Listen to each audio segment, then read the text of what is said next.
Meus irmãos e minhas irmãs, paz e bem.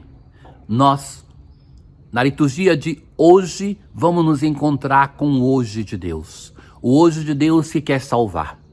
Já da primeira leitura tem um apelo do autor da carta aos Hebreus, que hoje nós devemos acolher o Senhor. Não amanhã, mas o hoje da salvação.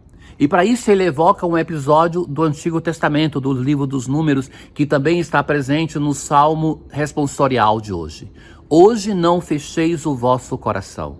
É hoje o dia da nossa conversão, o dia de nós voltarmos para o Senhor. Mas também no Evangelho de hoje, quando Jesus se encontra com um leproso, ele não deixa para curar este homem sofredor amanhã, mas já naquele momento ele cura, para que seja restabelecido o vínculo deste homem com Deus e com a comunidade. Ouçamos. Escutai o que declara o Espírito Santo. Da carta aos Hebreus estamos lendo. Hoje, se ouvirdes a sua voz, não endureçais os vossos corações, como aconteceu na provação, no dia da tentação no deserto, onde vossos pais me tentaram, colocando-me à prova, embora vissem as minhas obras. O autor da carta aos Hebreus está citando o Salmo 94, que é o salmo invitatório, um salmo de convite à oração que se usa na liturgia das horas. E a que fato se reporta este salmo, que depois também é o mesmo, naturalmente, da carta aos Hebreus? Quando Moisés, chegado a portas da terra prometida, ele quer saber como é aquela terra.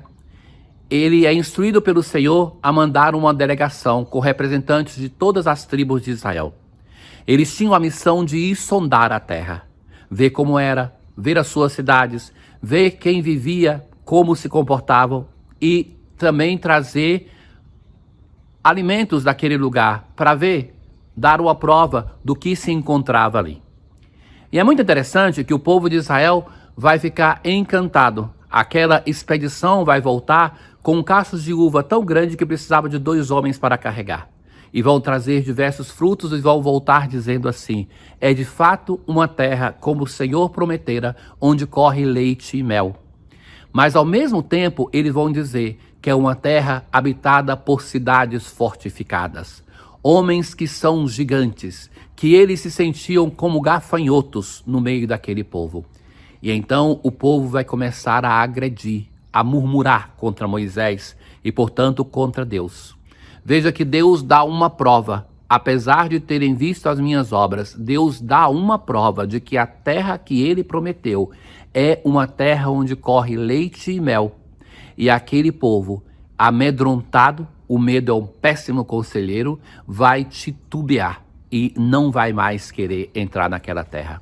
Ali Deus decide que vai fazer um novo povo, que aquele povo que saiu do Egito não vai entrar na terra prometida, mas que Deus vai fazer nascer um novo povo no deserto para dar para ele a terra. Ora, o que é o autor da carta aos Hebreus citando essa frase? Ele mesmo nos diz: cuidai, irmãos, que não se achem em algum de vós um coração transviado pela incredulidade. Não sejamos nós a duvidar de Deus, mesmo diante das maravilhas que ele nos faz. Antes, animai-vos uns aos outros, dia após dia, enquanto se disser hoje.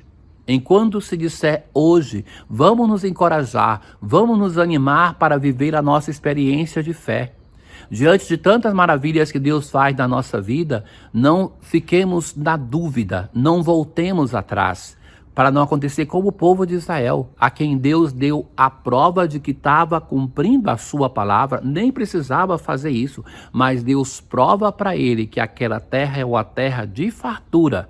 Se tinha gigantes, se tinha homens robustos, é porque tinham o que comer.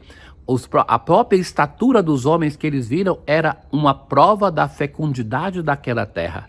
Nenhum de vós se endureça pela sedução do pecado, pois tornamo-nos companheiros de Cristo, contando que mantenhamos firme até o fim a nossa confiança inicial, o nosso primeiro amor, a nossa confiança que fez com que nós iniciássemos um caminho de fé. Não voltemos atrás. E o salmo é justamente o Salmo 94. Vinde, adoremos e prostremo-nos por terra e ajoelhemo-nos ante o Deus que nos criou. Oxalá ouvisseis hoje a sua voz. De novo, hoje. Ódie, hoje. Não fecheis os corações como em Meriba, como em Massa. Era aquele lugar ali onde o povo duvidou. Onde vossos pais me provocaram apesar de terem visto as minhas obras. 40 anos desgostou-me aquela raça e eu disse, eis um povo transvirado. Seu coração não conheceu os meus caminhos e por isso lhe jurei na minha ira, não entrarão no meu repouso prometido. Então, o povo de Israel, aquele que duvidou de Deus, não vai entrar na terra prometida. E o autor da carta aos Hebreus vai dizer que não aconteça, irmãos, que duvidando do Senhor, nós percamos o repouso que Ele nos promete. Na aclamação ao Evangelho de hoje, Jesus pregava a boa nova, o reino anunciando, e curava toda espécie de doenças entre o povo. Naquele tempo, um leproso chegou perto de Jesus e de joelho pediu.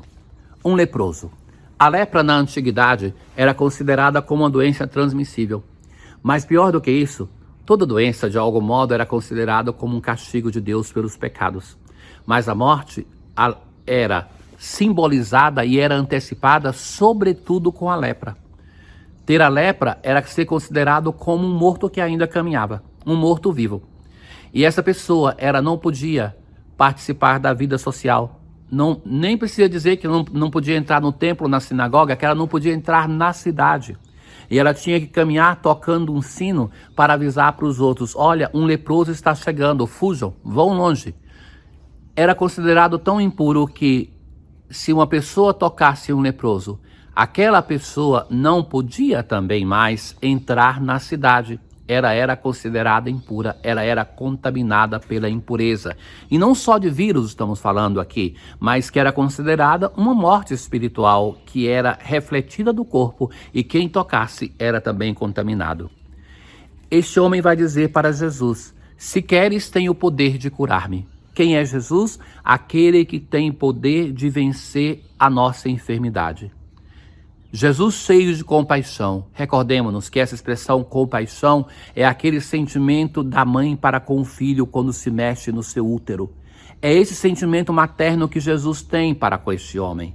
Quem é Jesus? Aquele que é capaz de ter misericórdia, como ouvimos também na carta aos Hebreus ontem. Jesus vai dizer, eu quero, fica curado. No mesmo instante a lepra desapareceu. E Jesus vai fazer algumas recomendações. Primeiro, não conte nada disso a ninguém. Veja que Jesus vai impondo o silêncio. A experiência de encontro com Deus, ela requer uma certa reserva. Jesus não quer que o demônio fale, não quer que esse homem saia espalhando, porque ele quer que as pessoas venham a ele e se convertam, mas que façam uma experiência pessoal de encontro, não somente porque o leproso contou. Mas enquanto os demônios ficaram silenciados, este homem não vai ficar. Então, de algum modo, Jesus permite para ele de que ele possa falar. E vai dizer para ele, vai, mostra-te ao sacerdote e oferece pela tua purificação o que Moisés ordenou como prova para eles. Mesmo que seja Jesus que cura, ele vai vincular este homem à fé do seu povo. Ele tem que estabelecer o laço com a comunidade, não com Deus diretamente, mas o nosso encontro com Deus passa pela comunidade. Ele tem que cumprir aquilo que a lei de Moisés prescrevia e ser reinserido na comunidade, ter a declaração de que está curado. E ele foi e começou a contar e a divulgar muito fato. Por isso Jesus não podia mais falar publicamente numa cidade, ficava fora, em lugares desertos. E nós pensamos assim, porque todo mundo buscava, não, porque Jesus tocou no leproso. E quem tocava no leproso era considerado impuro como um leproso. E agora as pessoas, para escutarem Jesus, vão ter que ir ao encontro dele fora da cidade. Na antífona da comunhão deste dia, nós assim rezamos, de vós, Senhor, brota a vida, da vossa luz veremos a luz. É a vida que brota para nós, quando nós nos encontramos com Deus. A vida que fez a experiência, o leproso do Evangelho. É a vida que a carta aos Hebreus nos chama a abrirmos o nosso coração hoje, não fecharmos o nosso coração, não cometermos o erro do povo de Israel, para que a vida de Deus possa desabrochar, borbulhar em cada um de nós. Tenham todos um bom dia. O Senhor esteja convosco, Ele está no meio de nós. Abençoe-vos o Deus Todo-Poderoso, o Pai, o Filho e o Espírito Santo. Paz.